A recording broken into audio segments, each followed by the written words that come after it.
Okay, so again, I'm really delighted to have a chance to speak with you this evening.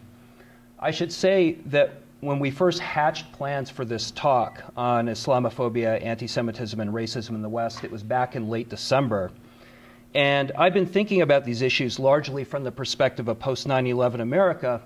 But then on January 7th, as you know, there was a coordinated attack that took place on the French political cartoon magazine Charlie Hebdo that led several days later to the fatal storming of a kosher butcher shop where gunmen were holding a number of hostages. And the fallout is really still hard to assess and kind of unfolding. France's 6 million Muslims are understandably fearful of what the aftermath of these attacks will mean for them. Several mosques were firebombed shortly after the attacks, and the question of how France's security arm will respond is really an open one. The attack places France's Muslims under suspicion not only of being potential terrorists, but anti-Semites as well. And I just quote Jonathan Friedland, who's the executive editor of The Guardian, as sort of a just very harsh comment. First they came for the cartoonists, then they came for the Jews. Of course the Paris killers targeted the kosher supermarket. They're a fascist death cult fighting a dirty little war. And sort of really no attention to kind of what that kind of language sort of will imply for larger populations. In fact, whatever intensity anti-Semitism may be gaining in Europe today, and it may, its growth is nothing like Islamophobia. And I'd just like you to consider, for example, the rapid bursting forth of a new movement recently in Germany and is now moving forward in Scandinavia.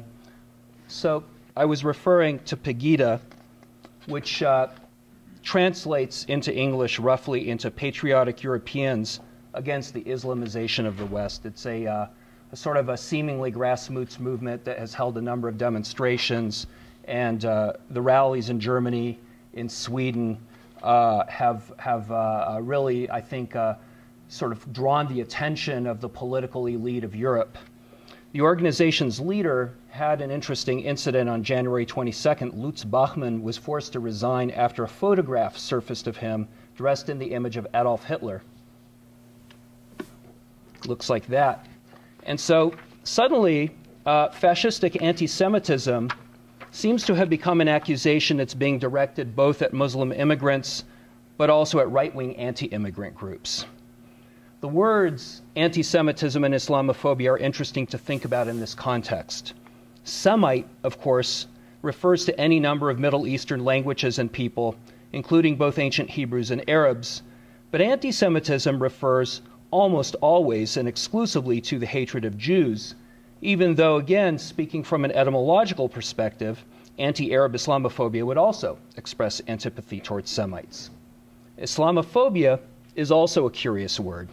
It's modeled on the psychological idea of a pathological fear, right? It's a phobia, most closely modeled perhaps on the concept of homophobia. So why would it be grounded in a notion of fear rather than hate? And why also the emphasis placed on religion, and specifically on Islam, rather than, say, on the Arab, on Middle Easterners, on the other Semites? Why is Pegida concerned with the Islamization of the West? How do we interpret the meaning of the terms that are actually in play? And so that brings me to the third term in my title, the Western traditions of racism, in the sense that we usually think about them here in the United States, namely the association with white supremacy and the hierarchical distinctions of what Americans have typically called the color line. Arabs and Middle Easterners, without a doubt, experience racial profiling. And there's no doubt that the 6 million Muslims of France will be facing growing undercover entrapment campaigns, expanding surveillance, special registration of travelers abroad, various tactics of state power. The basic assumption here is the sort of rooting out and the identification of the enemies of the body politic.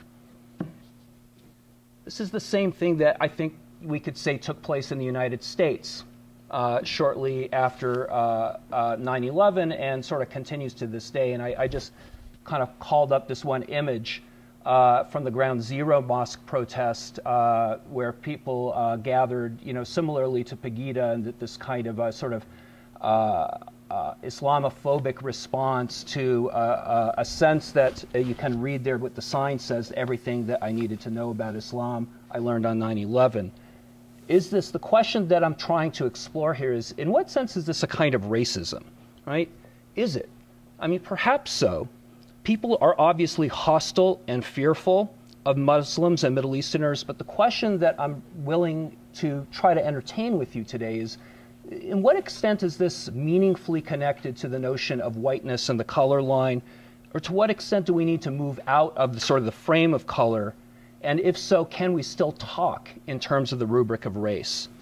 What I'm going to try to talk about is whether there's a way to broaden our understanding of the practice of race and racism and the history in such a way that it can begin to make sense of contemporary events. And I guess the premise of my talk is that race does not need to reference exclusively what we would call physiognomic features. It does not need to be thought of as reference to color, to physical characteristics, to qualities that are specific to geographical origins. The idea here is that there may be ways of thinking about how race operates that invokes religion itself. And if that's the case, then what I'll be trying to map out is a way of thinking about race that operates according to a distinct logic that I'll be calling the dogma line. It's a technique that targets populations in primary reference to qualities of the mind rather than the body, which does not mean that the body is not involved, but it means that it makes appeals to theologies, to creeds, beliefs, faiths, and ideas first and foremost. And one way we can see how this works is by considering the way that in the mass media, whenever terrorism or counterterrorism get addressed, you immediately see the conjunction Arabs and Muslims, or sometimes Middle Easterners and Muslims, kind of in the discourse. What I'm curious about is why the need for an and, a conjunction of that sort? Because certainly there's no suggestion that Arabs and Muslims are mutually exclusive. But if the two words are essentially meant to describe the same group, what's the repetition about? In other words, there's something curious in the formulation. Arab conforms to the traditional U.S. ethnic studies model. It delineates an ethnicity and a culture. It links to a geographic origin. It directs itself towards what in America we often call hyphenated identities. So you sort of begin to talk about Arab American literature, for example. It refers to what we usually mean by race in sort of everyday, popular culture in the U.S., namely the linkages of peoples by appearance, by descent, or by culture. So the word Arab, I would suggest, evokes what we would call the marked position in these discourses. And it's for that reason, so even people who are seeking, in a sense, to kind of undo this work will have to focus on the vulnerability of those who might look Arab to agents of the security state, and that would include Sikhs, Iranians, even Armenians. There's no question that the war on terror, the situation in France, is engaged in relatively familiar forms of bodily racialization. But again, there's a necessity to add the word Muslim to any of these because there's something else going on. When one introduces that conjunction, Arab and Muslim, several paradoxes occur in the American context, at least. A majority of the Arabs in the United States, for example, are actually Christian.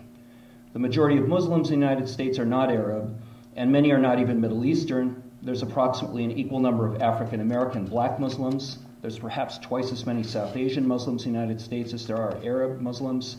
There are also, of course, Iranian, African, Turkish, Indonesian, Eastern European Muslims in the United States. So there's a kind of a mismatch and a disconnect between the way that race is thought about in the United States and the category of the Muslim. What I'd suggest is that the addition of that word presupposes a different kind of risk that's associated with the unmarked body in sort of the discourse of terrorism. So what's being kind of referenced here is the fear of the person who can slide right past airport security with a shoe bomb. It's worried about a danger that's lodged in an outwardly invisible mental life of a figure and a population that is understood to be a threat. If you were looking for a historical analogy for this, you'd find an unexpected reference point in the Nazi propaganda film Der ewige Jude, or The Eternal Jew.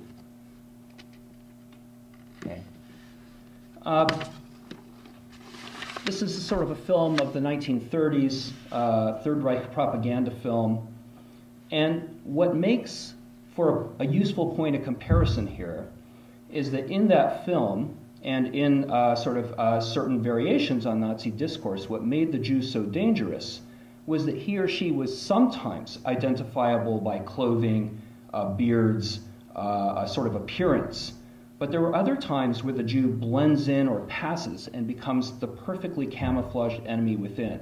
And in fact, there's a sort of interesting series of scenes in ewige Jude where what you see is the sort of depiction of sort of traditional Jews, and then immediately that person dissolves into the kind of the same individual actor, but now in the form of a modern.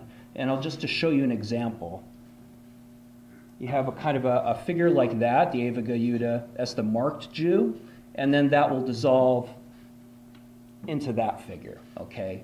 And the film sort of shows these transition between, kind of these coupled images over several times, precisely in order to suggest that it's possible for Jews to be corporeally indistinguishable from genuinely German or European citizens. So in the conspiratorial logic of the film, one of the concerns is that the Jew constitutes a potential sleeper cell in the national body politic. Now, what I want to suggest is that other populations have been targeted at various historical moments for exactly this kind of invisible danger that's posed by something that a word like outlooks might get to. And those, can be very wide-ranging. Can be Catholics, communists, anarchists, black power activists. That the idea here is that from the appearance, one cannot read the threat. And what I'd like to suggest is that we can subsume these various phenomena historically, along with anti-Semitism, along with Islamophobia, into a kind of broader modern formation. And that's what I'm going to try to call dogma-line racism. How does this racism of mental states interact with the color line? I'd like to explore that question by comparing Der ewige Jude to a post-9/11 TV show, Sleeper Cell. How many people saw that movie, the TV show at all? Not so many. Okay. 24 was probably a bigger show, but they're very, very similar, and they ran at roughly the same time. And what's interesting about them is they pioneered a certain kind of propagandistic common sense of the war on terror in American popular culture. So Sleeper Cell dramatizes the story of an underground FBI agent named Darwin, who's been sent on a mission to infiltrate an underground radical Muslim terror group that's bent on a major attack in Los Angeles. And so it's working in the genre of suspense, of the sort of the kind of ticking bomb scenario. Over time, we kind of get to that point where time is of the essence. But at the beginning, we don't know very much. When we first meet Darwin, he's introduced to us simply as an African-American convert to Islam who's about to be released from prison. We don't know about that he's an employee of the FBI.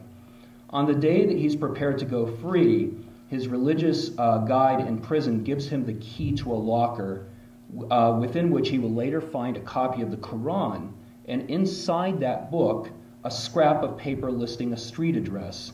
And of all places where that address leads him is to a synagogue.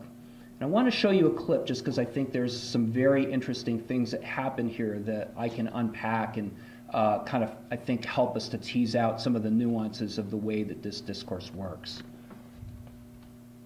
Let's see here.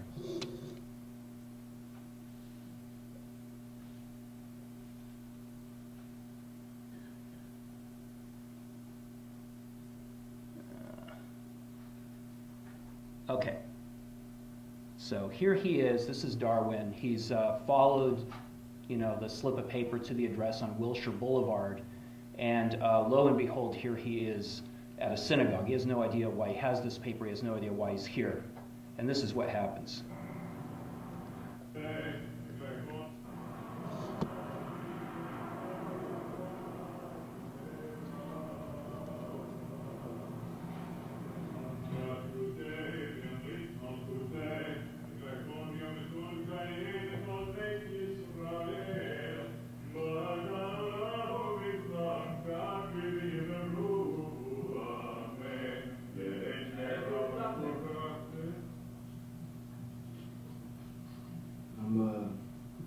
sure. They're in the wrong place.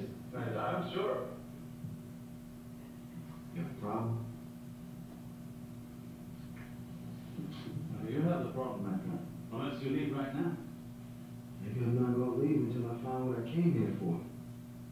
You want to get a close-up look at all those who incur the curse of Allah and His wrath with your own eyes, is that it? All the ones who precious Allah has transformed into apes and swine? Go ahead.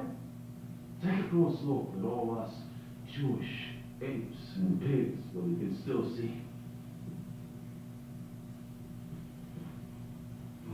Look, unless you can get it right. Surah 5, verse 60 of the Holy Quran reads, of whom some He transformed. Swine, those who worship Him. God didn't turn all the Jews into beasts or all of the Christians just the evil ones. This is a house of prayer.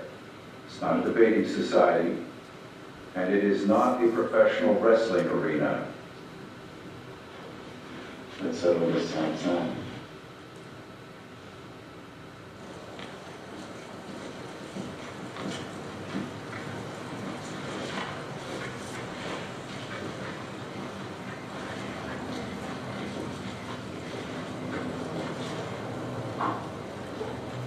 أنا شاهد الله. Go on, you know the answer, don't you? الرجال في خيال السيوف. Indeed it is. تعرف المحاكم القسم. أنا كنت حابب أشوفك. أنا فارس أطلعك.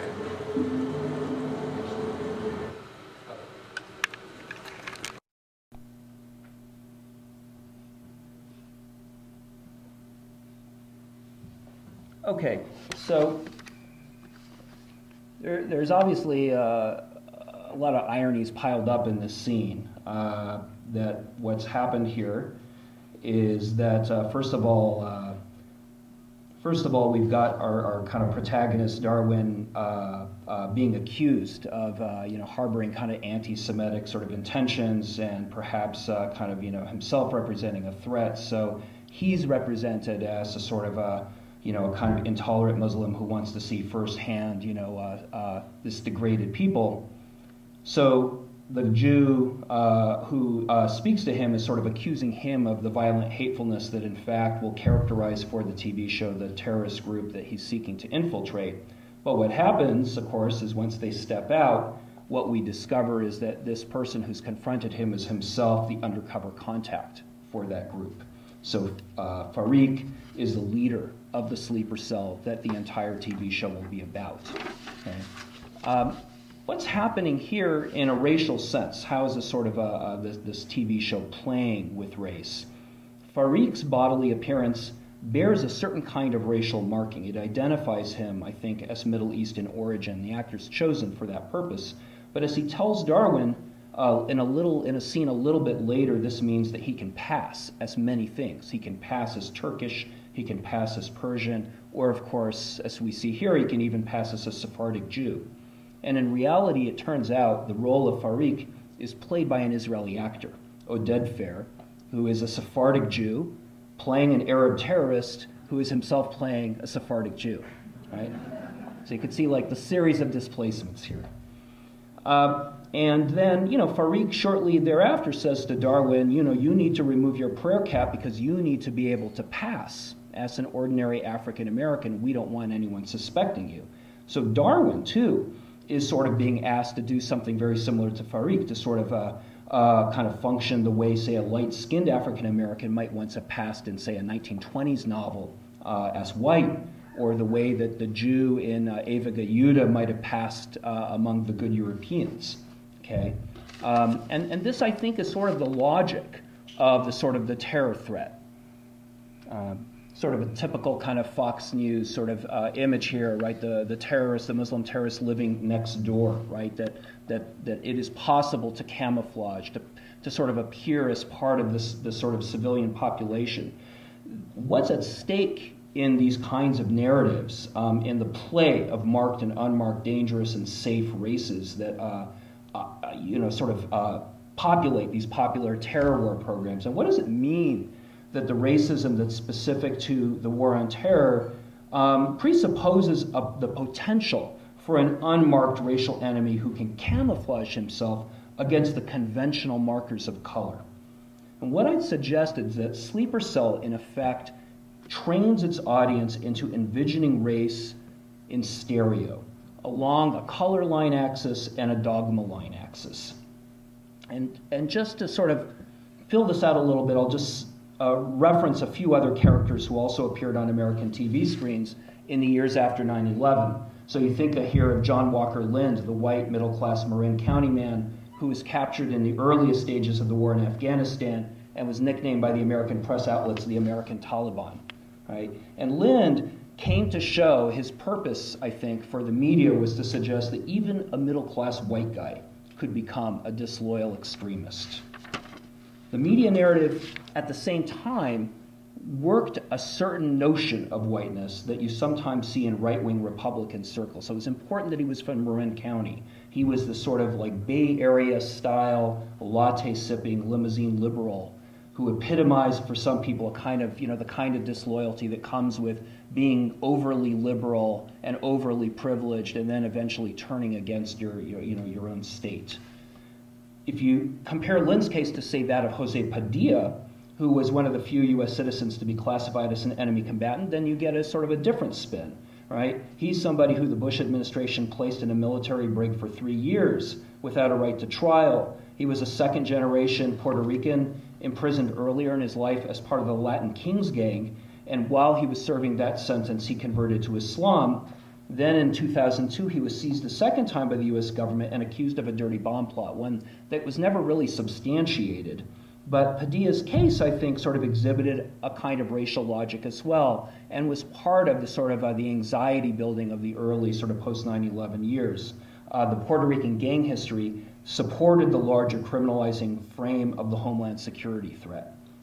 So these two cases, then, would be interesting to hold alongside the right-wing birther conspiracy about Barack Obama, right, which is that, namely, he is secretly a Muslim who attended a madrasa during his childhood in Indonesia, and somehow represents a kind of hidden threat. So I like to sort of show an image that the New Yorker put on its cover as sort of that language was kind of building in intensity. It's a parodic image, but parodies are often very good at capturing what they're actually parodying, right? They bring everything out. And so, what you see here, it was kind of a controversial cover, is Barack and Michelle. And, Barack is, somehow wearing a turban. Michelle is she's got the kind of machine gun. She's got the afro. They're bumping fists in the Oval Office. And of course, if you look, you see the American flag is burning there. You see that, there's a portrait of Osama bin Laden up above. So what's kind of projected here is a kind of religious zealotry, but it's one and a malicious intent. But the important thing to see here is that we only know about it because the image is taking us into the Oval Office. And that if we just looked at the White House from the outside, we would know about this. So the image is condensing the bogey of the post-60s black militant with the post-9/11 Islamic threat. It's almost like you've got Angela Davis and Osama bin Laden somehow collapsed into one violent anti-American radical doing its dirty work undercover, right? And then the Obamas become a kind of Trojan horse for a conspiracy that's wormed its way into the Oval Office. But at the same time, it's also suggesting that blackness actually isn't enough to tip us off that there is this conspiracy, and that we would need to get access to these kinds of details that we would have to survey, we would have to somehow uncover the secret. So it does appear to go back to the notion of Islamophobia, a kind of phobia. It portrays a kind of intense anxiety of betrayal. And what I'll do for the rest of my talk really is just move back a little bit and try to say, where is this coming from historically? What sort of notions of race do we need to mobilize in order to understand this? And what else I'll go back to is very, very far back to 1391, because I think that there's sort of the same way that you can track the history of color line racism back to the conquest of the New World.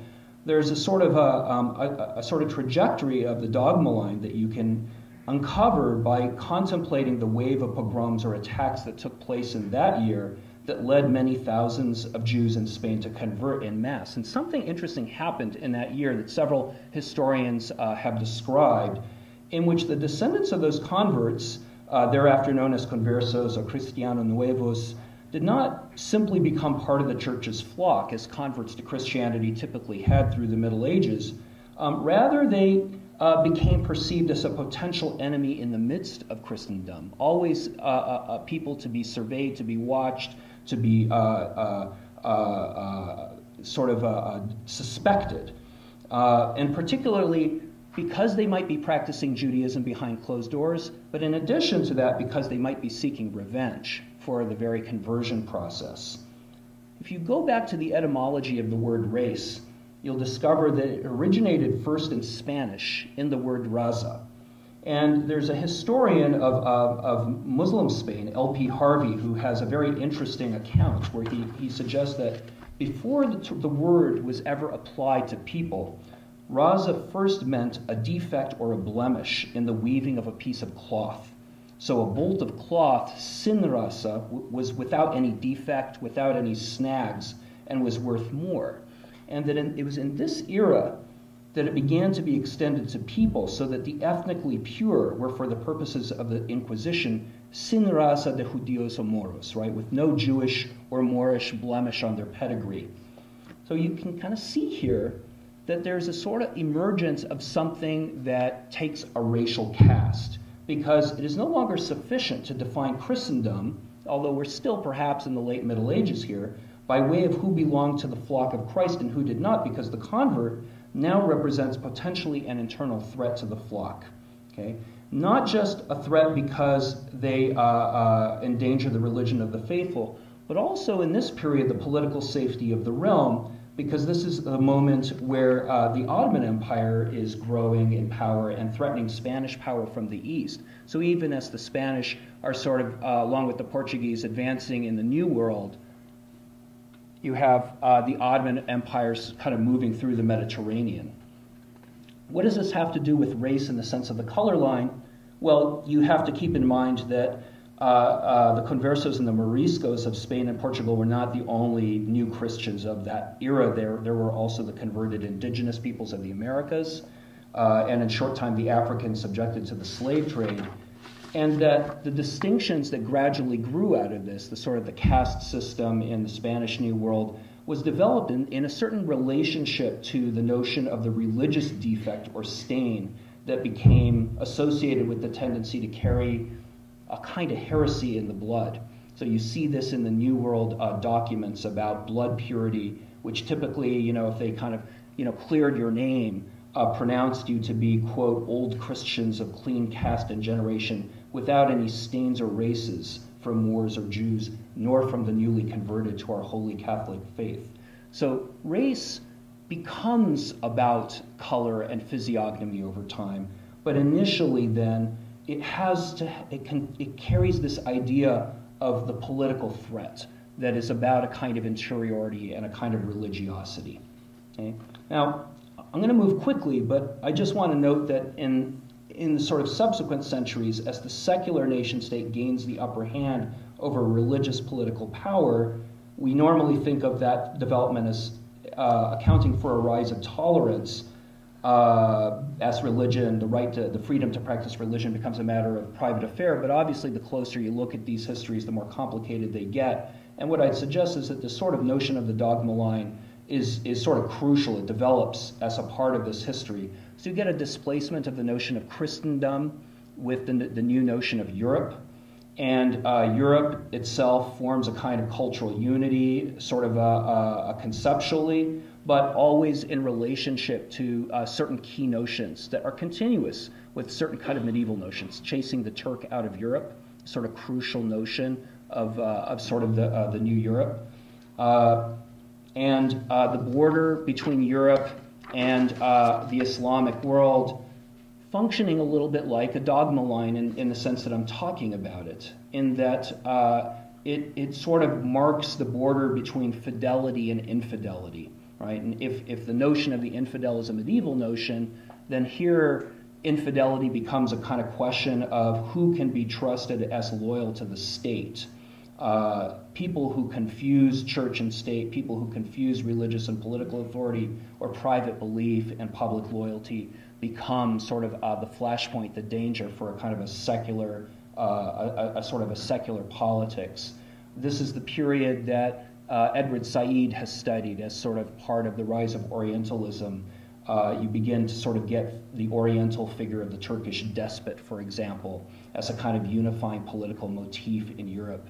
And you get, I should mention, I'm intrigued by that notion because the despot is somebody who, essentially organizes a regime that I think can be tracked historically and geopolitically as a sort of the origins of the way we think about the totalitarian state or the rogue state. The rogue state is a country that essentially embraces a heretical dogma that's counter to that of the international community, which could, of course, be based in communism and third worldism. Chavez's Venezuela could be Islamist, Iran. When I looked up the Turkish despot on Google Images just to see what turned up, it was Gaddafi, actually, who's sort of like our contemporary image of the Turkish despot. So, but the dogma line also comes into play when dealing with populations internal to your state. And here the notion of civil religion is very important. Civil religion is a religion that instills loyalty in a population. And the implication is that there is such a thing as uncivil religion, that there are religions that actually undermine your loyalty or direct your loyalties elsewhere. And again, the Jew is a sort of a critical figure in that narrative, and the Muslim as well. So why Jews? Well, I think the sort of the language, the rhetoric is such that it's understood that their religion does not represent private beliefs, but represents a kind of commitment to a non-state-based system of law, to Torah, separate political leaders, perhaps rabbis.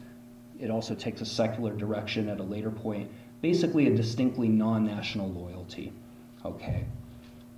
By the 19th century, modern anti-Semitism would become racialized in the biological sense and in the sense of the color line that we're kind of more familiar with. And that's sort of simultaneous with colonial racism. This is the era where Jews, you might say, become Semites. But this biological view is never really entirely separated, I would suggest, from a kind of more ideologically based notion of the threat of the Jew. So that the principal concern is the delivering of a loyalty to a different political authority, of people who claim that they want citizenship and civil participation, but that's just masking an intent to colonize the states that they inhabit and ultimately the globe with the purpose of amassing wealth and bodies. So typical image, the protocols of the Elder of Zion, le péril juif, right? The sort of the image of the sort of the grasping of the globe and the crushing of the bodies below it. So I'll end by just suggesting that this is not something that is reducible to anti-Semitism or reducible to Islamophobia. It's a much more flexible racial logic. It's been put to work in many different contexts. I would call it a sort of basically a modern strategy of power. In the United States, I'm an Americanist. I could show you images. The anarchist as a threat of this kind. It's not coincidental that anarchists kind of emerge out of kind of immigrant populations in the United States. The same with Catholicism, Irish and Italian immigrants. But again, Catholicism as a sort of a faith that essentially draws loyalty away from the state, away from the civic. And then, communism, what I love about this is the image of Lenin superimposed over a kind of the demonic figure, right? So it's the sort of it's a little bit like the Obama image, really, right? If only you could see the demonic behind the sort of the human visage, okay? All of this plays a crucial role in the history of the color line too. So this is not to say that it is distinct from the way that race operates in the binary of white and non-white.